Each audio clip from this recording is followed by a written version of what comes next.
প্রধানমন্ত্রী আবাস যোজনা গ্রামীণ বাংলা আবাস যোজনার যে সমীক্ষা চারিদিকে শুরু হয়েছে, সেখানে অনেক মানুষের নাম একটি নির্দিষ্ট লিস্টকে কেন্দ্র করে সার্ভে হচ্ছে।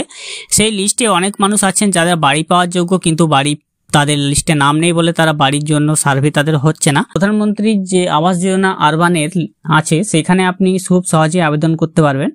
প্রধানমন্ত্রী আবাস যোজনা আরবানের ক্ষেত্রে আপনি অনলাইনে আবেদন করতে পারবেন। সেই আবেদন প্রসেস আজকের ভিডিওতে আমি আপনাদেরকে জানিয়ে দেবো।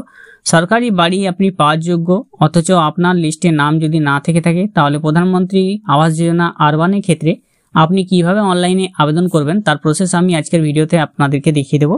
তো চলুন ভিডিওটি শুরু করা যাক। বেঙ্গল সার্চ ইউটিউব চ্যানেলটিকে যদি সাবস্ক্রাইব না করে থাকেন, তাহলে অবশ্যই চ্যানেলটিকে সাবস্ক্রাইব করে পাশে রাখা বেল নোটিফিকেশনটি অলে প্রেস করে দেবেন। ফেসবুক পেজ থেকে দেখলে পেজটিকে অবশ্যই ফলো দিয়ে থাকবেন। প্রধানমন্ত্রী আবাস যোজনা গ্রামীণের ক্ষেত্রে বহু সংখ্যক মানুষের লিস্টে নাম নেই, এবং অনেক মানুষের লিস্টে নাম থাকার কারণে অনেক মানুষের লিস্টে নাম আছে কিন্তু সার্ভের ফলে তাদের নাম কাটা গেছে। অনেকে আছেন যারা বাড়ি পাওয়ার যোগ্য। তো এক্ষেত্রে যদি আপনি আরবানের ক্ষেত্রে বাস করে থাকেন বা শহর এলাকায় বসবাস করে থাকেন, এবং সেক্ষেত্রে আপনার নাম যদি না থাকে প্রধানমন্ত্রী আবাস যোজনা আরবানে, তাহলে আপনি খুব সহজে আবেদন করতে পারবেন। তার জন্য আপনাকে এই ওয়েবসাইটে আসতে হবে। pmayurban.gov.in যে অফিসিয়াল ওয়েবসাইট রয়েছে, pmayurban.gov.in অফিসিয়াল ওয়েবসাইটে প্রবেশ করবেন, যার লিঙ্কটি ডেসক্রিপশন বক্সে দেওয়া থাকবে। এখানে যে ডিসক্লেমার দেওয়া থাকবে সেটা আপনি পড়ে নেবেন, যে ডিসক্লেমার দেওয়া আছে, নতুবা এখানে ক্রস চিহ্নতে ক্লিক করে কেটে দেবেন। গাইডলাইন্সটা পড়বেন, নিউজ লেটার পড়তে পারেন বা ড্যাশবোর্ডও আপনি যেতে পারেন। তো আবেদন করার ক্ষেত্রে অ্যাপ্লাই ফর PMAYU 2.0 প্রধানমন্ত্রী আবাস যোজনা আরবান 2.0 এই অপশনে ক্লিক করে নেবেন। দেখুন, এখানে ক্লিক করার পর আপনি দেখবেন উপরের সাইডে, বা আমি এটাকে ল্যান্ডস্কেপ মোডে করেছি বলে এরকম দেখাচ্ছে। তো আপনার যে পোর্ট্রেট মোডে দেখবেন এখানে 3 লাইন্স দেখা যাবে। এখানে একটি 3 লাইন্স পাবেন, আপনি সেখানে ক্লিক করে নেবেন। ক্লিক করে নেওয়ার পর আপনার সামনে দেখবেন অ্যাপ্লাই ফর PMAY আরবান 2.0 এই অপশনে ক্লিক করে নেবেন। এরপরে ইনস্ট্রাকশনগুলো দেওয়া থাকবে। দেখুন, beneficiary led construction, affordable housing in partnership, Pradhan Mantri Awas যোজনা আরবানের ক্ষেত্রে ইনস্ট্রাকশনগুলো দেওয়া আছে। আপনি সেগুলো পড়ে ক্লিক টু প্রসিড অপশন আছে, সেখানে ক্লিক করে নেবেন।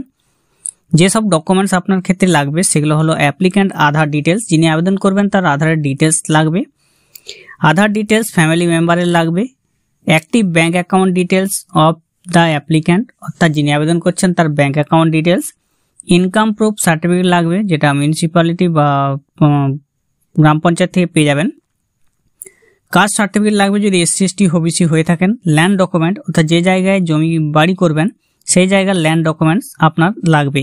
এই সমস্ত ডকুমেন্টসগুলো আপনার ক্ষেত্রে লাগবে। এরপরে আছে, যেটা এখানে হিন্দিতেও দেওয়া আছে, সেগুলো পড়ে নিচে আছে প্রসিড অপশন। দেখুন, এই প্রসিডে ক্লিক করে নেবেন। এরপরে আপনার সামনে দেওয়া আছে এখানে amount in actual household annual income, অর্থাৎ আপনার অ্যানুয়াল ইনকাম কত, বাৎসরিক ইনকাম কত, সেটা আপনি ধরে দিলেন 60,000 টাকা, আমি ধরছি। তো এখানে 60,000 টাকা অ্যানুয়াল ইনকাম। এরপরে সিলেক্ট মেশন কম্পোনেন্ট। তো ওপরে যেগুলো দেখালাম, তো আপনি বেনিফিশিয়ারি নিজে করবেন না পার্টনারশিপে করবেন সেগুলো আপনি এখানে টিক করে নেবেন। তো পার্টনারশিপে না করে নিজে করবেন BLC। এরপরে আপনার পুরো ইন্ডিয়াতে কোথাও পাকা বাড়ি রয়েছে কিনা সেটা ইয়েস অথবা নো করবেন। তো যদি থেকে থাকে ইয়েস, না হলে নো। এরপরে have you availed benefit under the housing scheme central state government past 20 years, অর্থাৎ লাস্ট 20 বছরে সেন্ট্রাল বা স্টেট গভর্নমেন্টের কোনো হাউসিং স্কিমে আপনি উপকৃত হয়েছেন কিনা সেটা ইয়েস অথবা নো করে দেবেন।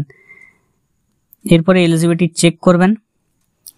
এলিজিবিলিটি চেক করার পর কনসেন্ট ফ্রম আধার অথেন্টিকেশন, আধার অথেন্টিকেশনের ক্ষেত্রে আধার অথেন্টিকেশন লাগবে, তার জন্য আধার নম্বরটি এখানে বসিয়ে দেবেন এবং আপনার নাম আধার অনুযায়ী আপনার এখানে বসিয়ে দিতে হবে। নিচে আছে যে অবজেকশন আই হেয়ার বাই যে ডিক্লারেশন আছে সেটা পড়ে নেবেন। পড়ে নেওয়ার পর টিকমার্ক করে জেনারেট OTP অপশানে ক্লিক করবেন। আধারের সঙ্গে মোবাইল নম্বর লিঙ্ক আছে, সেই মোবাইল নম্বরে একটু OTP যাবে, যে OTP আপনাকে দিয়ে পরবর্তীকালে ফর্মটি ফিল আপ করবেন আপনি। তো এই ক্ষেত্রে আমি আরবানের বাসিন্দা নয়, আমি রুরালের বাসিন্দা আছি। তো আরবানের ফর্ম ফিল আপ এই জন্য আধার অথেন্টিকেট দিয়ে করা গেল না। তো আপনারা এর পরবর্তীকালে ফর্মটি ফিল আপ করে নেবেন পুরোটা। যারা আরবানে আছেন তারা প্রধানমন্ত্রী আবাস যোজনা আরবানের ক্ষেত্রে এইভাবে আপনারা পূরণ করে নেবেন, এবং আরবানে আবেদন করাটি খুবই সহজ, যেটা অনলাইনে, এবং গ্রামীণের ক্ষেত্রে কিন্তু সেটা সার্ভের মাধ্যমে হয়, এবং গ্রামীণের ক্ষেত্রে যদি পরবর্তীকালে কোনো অনলাইন সিস্টেম নিয়ে আসে সেটাও দেখিয়ে দেবো। তো প্রধানমন্ত্রী আবাস যোজনা আরবানের ক্ষেত্রে যদি আপনি আবেদন করতে চান তাহলে এইভাবে আবেদন করে নিন। যারা জানেননি তাদের মধ্যে ভিডিও শেয়ার করে দিবেন, আর আমাদের চ্যানেলে এরকম ভিডিও পেতে চ্যানেলটি সাবস্ক্রাইব করে রাখবেন। ভালো থাকবেন, সুস্থ থাকবেন, নমস্কার।